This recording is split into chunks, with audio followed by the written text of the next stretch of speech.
unas cositas de estilo. Antes han visto bailar, porque no lo he presentado, he dicho, aquí vamos a salir, abrir el escenario con la música, porque si salgo yo es más aburrido y lo estropeo todo.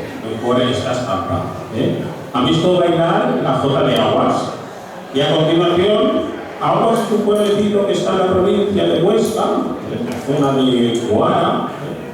Nos vamos un poquito más arriba, más cerca del Pirineo, nos vamos hasta Ansó, hasta el valle de Ansó.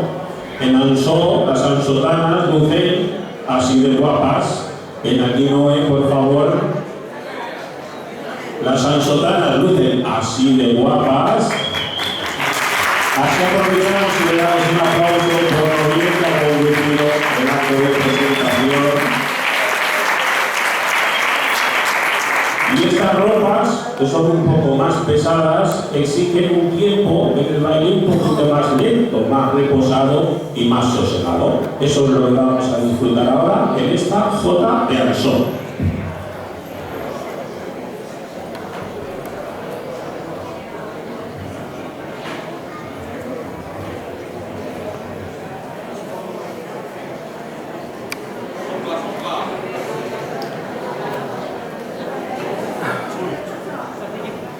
Me lo he dicho, te lo he pinchado yo. ¿Qué? Lo hubiera dicho, te lo he pinchado yo.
Caballero,